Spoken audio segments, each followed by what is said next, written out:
Hey y'all, welcome back to the redemption video for my purple fairy custom doll. If you didn't see the first video on this custom, I will have it linked in the cards and also in the description below, and I highly encourage you to watch that part first as it will explain how what you are currently seeing on screen came to be. This is where we left off with the purple fairy. No wings, a wig, the one good thing, no outfit, body stains, and a messed up face. I think it's time to fix them up. Just as a reminder, this is the concept art that I'm trying to translate into doll form. Since their face had already been damaged in the previous video, I did go ahead and use some acetone to carefully clean it up. I also used acetone to try to remove the worst of the body staining. There are a few bits and pieces of hot glue gunk that are really stuck on, but we will be covering them up later. The first step in fixing is to even out the skin tone in the face and ears. I mixed up acrylic paint to match the doll's skin tone and get to painting. I honestly think this color is a better match than the one I had used previously, so I guess that's a bright side. Once the ears and forehead are color matched, it's time to go in with pastels to even out their blushing. After the first video, the cheeks were noticeably lacking color, so I have to fix that. On a whim, I also decided to add a little more color to their eyelids. Truthfully, I am still not quite ready to face redoing the crystals yet, so instead I move on to the wings. I use a silver jewelry wire to make the framework with the plan to fill it in with resin later. I use a little pen to try to shape the more delicate portions, otherwise just using my hands to manipulate the wire. After some concentrated effort, I have 2 top wings. I'm planning on using 1 top and 1 bottom on each side for 4 wing segments total. I repeat the process for the bottom wing segments and attach the first one to the top portion for 1 complete wing. Unfortunately, the second one doesn't go quite as well on the first try, but after some finagling I managed to make all of the wing frames. They aren't symmetrical by any means, but they are close enough for me. Since I already have the wire out, I go ahead and also make a tiny headband with 2 lengths of wire. I use the doll's head to shape them properly, twist the ends together, and then add hot glue to the sharp twisted bits so that when the purple fairy wears their headband, they don't get stabbed in the head. The next step is prepping the wings for the resin that will complete them. If you saw my first video in the Rainbow Fairy series for the Red Fairy, I'm using the same technique here as I did with her. I place packing tape on one side of the wire frames so that when I pour resin in the middle, it doesn't leak everywhere. The tape allows me to hug the contours of the wire so that even where it's not perfectly flat, the tape will curve accordingly and will prevent leaks. Now, resin is a dangerous crafting tool, so I don't love to film when I work with resin. I need to use my full concentration to make sure I handle the substance properly, so all I have to share with you is a photo of my supplies. I mixed mica powders and glitter into clear UV resin. Then I very carefully poured it into the wire wing frames, using a little toothpick to spread it around evenly. I then used a UV nail lamp to cure the resin so that it becomes safe to handle with my hands and have in my unventilated rooms. Do be sure, if you're an adult using resin, to wear the proper protective equipment and be in a ventilated area until it is fully cured. After peeling the cured resin off the tape, this is how they turned out. I love the color and the glitter. Now you guys can rejoin me in the workspace. I finally can no longer ignore working on the crystals, so I'm starting with the headband crystals to ease me into the process.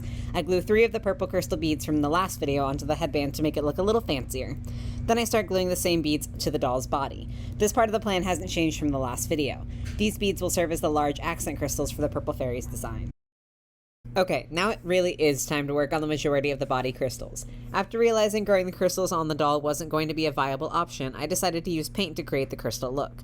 To make the paint appear more 3-dimensional and to give it a texture more similar to crystals, I mixed sand into the paint. I'm just now realizing I did a terrible job capturing this part on camera, so you have my sincere apologies. Using geodes for reference, I surround each section that will be covered in the crystal paint with white, and then fill in the bulk of the area with purple. Then, because I can't have the doll's crystals looking dull, I dust the paint with glitter.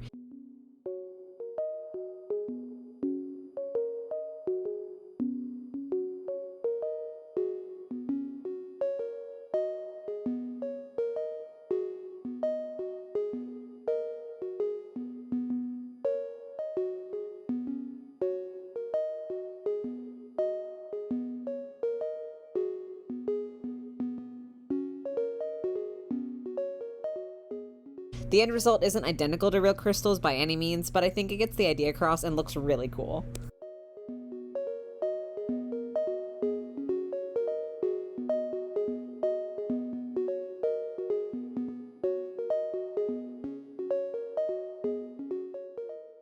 That means it's time to attach the wings. I simply fill the 2 holes on the fairy's back, I think I did this in the last video, with hot glue and then stick the wings into place. The one wing is a little stubborn, but after a little extra tending looks great.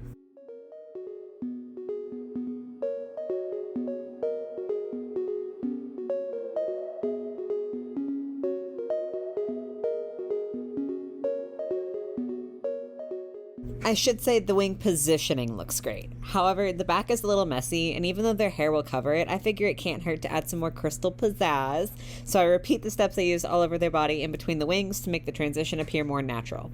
Somehow I still didn't have great camera work, but it's a little better, I guess.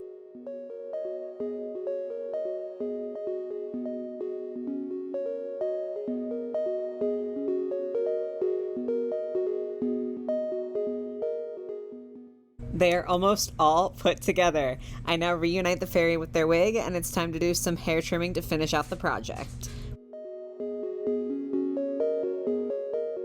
With just a few more steps, I can at long last introduce you to Nadia, the purple crystal fairy. I am so excited to finally be able to say that.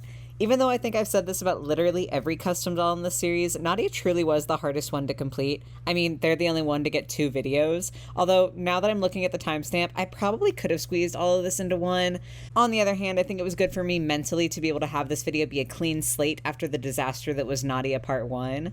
Even though they were a really difficult doll, I do love how they turned out. While not what I originally envisioned, the paint crystals look really cool to me, and I found out I quite enjoy the feeling of mixing sand into paint. It creates this kind of mid-zone between painting and sculpting that I found really interesting and fun, and I hope to be able to explore that more in the future. With Nadia complete, that means there's only one fairy left in this series. A little spoiler, I actually have been working on the pink flower fairy at the same time as I was working on Nadia, so her video will be out fairly soon.